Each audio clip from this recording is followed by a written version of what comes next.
Assalamualaikum warahmatullahi wabarakatuh. Hai semua, kami dari kelompok 3 ingin mempresentasikan hasil karya dan pembahasan kami tentang tumbuh dan kembang belajar gerak pada anak usia 5-12 tahun.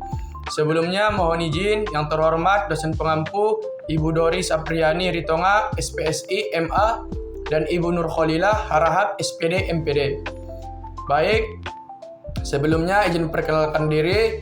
Saya Muhammad Farhana Rahman Lubis dan rekan saya Aisyah Nadine Lubis, Dini Purnamasari, dan Mila Nopita Dewi.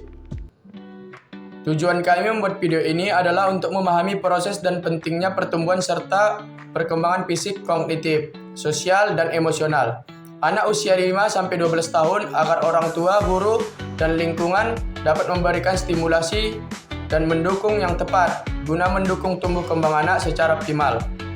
Tahap perkembangan belajar gerak. Usia 5-6 tahun, tahap pembelajaran yang melibatkan perkembangan motorik kasar yang semakin matang. Anak-anak mulai bisa melakukan gerakan yang lebih terkoordinasi dan kompleks, seperti berjalan, maju, mundur, dan berjinjit pada garis, berlari sambil melompat, dan menendang bola. Selain itu, mereka juga mulai mengembangkan keterampilan motorik halus melalui kegiatan seperti menggambar, menggunting, dan menempel. Anak juga mampu menggambar manusia dengan bagian tubuhnya, seperti misalnya kepala, tangan, kaki, jari, telinga, mulut, mata, hidung. Meniru atau menyalin bentuk gambar orang lain, misalnya segitiga, kotak, lingkaran. Mampu memakai sendok garpu sendiri, mengulang cerita yang didengar. Usia 7-9 tahun, pada masa ini anak-anak mengalami masa kanak-kanak pertengahan dan pubertas.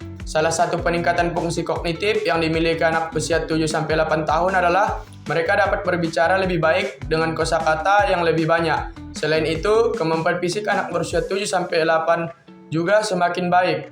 Hal ini membuat mereka dapat melakukan berbagai gerakan rumit, termasuk saat menari atau berolahraga. Memasuki usia 9 tahun, perkembangan anak telah berada pada tahap awal transisi dari masa kanak-kanak menuju remaja. Perkembangan ini bisa meliputi sisi fisik, psikologi, kognitif, hingga bahasa. Usia 10-12 tahun. Pernahkah kalian melihat anak usia 10-12 tahun atau masa SMP? Sebagian besar anak-anak perempuan cenderung tumbuh lebih cepat, sehingga mereka mungkin tiba-tiba sudah lebih tinggi dari anak laki. Baik anak laki-laki maupun perempuan biasanya mulai menunjukkan tanda-tanda pubertas pada usia 10 tahun. Namun, waktu pertumbuhan tiap anak berbeda-beda. Ada beberapa anak yang mungkin harus menunggu sampai mereka berusia 11, 12, atau bahkan 13 tahun untuk mengalami pubertas. Mereka mulai menunjukkan peningkatan dalam kelincahan, kecepatan, koordinasi, dan keseimbangan tubuh. Selain itu, mereka juga mulai tertarik pada berbagai aktivitas fisik seperti olahraga dan permainan yang memerlukan keterampilan motorik halus. Apa saja sih faktor yang mempengaruhi pertumbuhan dan perkembangan belajar gerak? Nah, yang pertama adanya faktor genetik. Gen mempengaruhi sebagian besar karakter fisik si kecil, mulai dari tinggi badan, postur tubuh, berat badan, warna mata, tekstur rambut, hingga kecerdasan dan bakat anak. Semua sangat dipengaruhi oleh faktor keturunan. Tak hanya itu, berbagai gangguan dan kondisi kesehatan seperti penyakit jantung, diabetes, obesitas juga dapat diturunkan kepada anak melalui gen. Itu kenapa faktor keturunan menjadi salah satu yang paling mempengaruhi pertumbuhan dan perkembangan anak. Yang kedua, ada faktor lingkungan, yang ternyata beberapa faktor lingkungan yang mempengaruhi tumbuh kembang anak usia dini meliputi kondisi geografis atau tempat tinggal, serta lingkungan sosial atau hubungan dengan keluarga dan teman.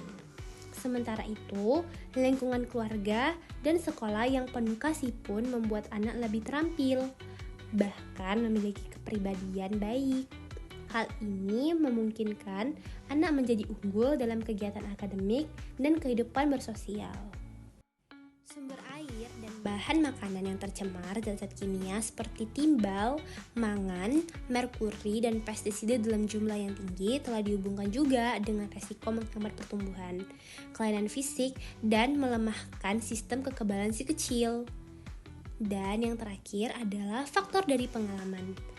Pengalaman dapat sangat mempengaruhi tumbuh kembang anak, baik secara positif maupun negatif.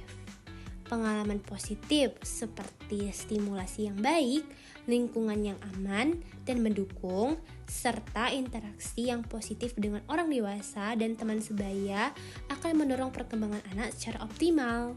Sebaliknya, pengalaman negatif seperti trauma, lingkungan yang tidak aman, atau kurangnya interaksi sosial dengan menghambat atau bahkan merusak tumbuh kembang anak.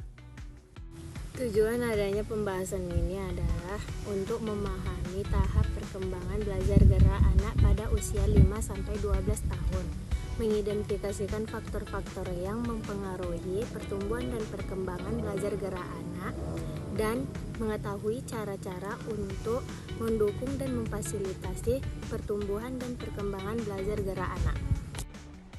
Dan yang terakhir adalah kesimpulan dari pembahasan ini adalah ternyata perkembangan anak melibatkan perubahan biologis, psikologis, dan emosional yang terjadi pada manusia sejak lahir hingga akhir masa remaja.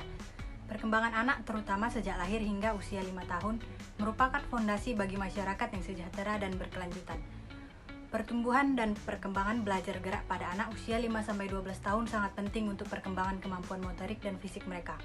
Orang tua dan pendidik dapat memainkan peran penting dalam mendukung dan memfasilitasi pertumbuhan dan perkembangan belajar gerak anak dengan menyediakan kesempatan untuk beraktivitas fisik dan bermain, serta memberikan dukungan dan motivasi yang positif. Dengan demikian, anak-anak dapat mengembangkan kemampuan motorik yang baik dan sehat, serta meningkatkan kemampuan kognitif dan sosial mereka.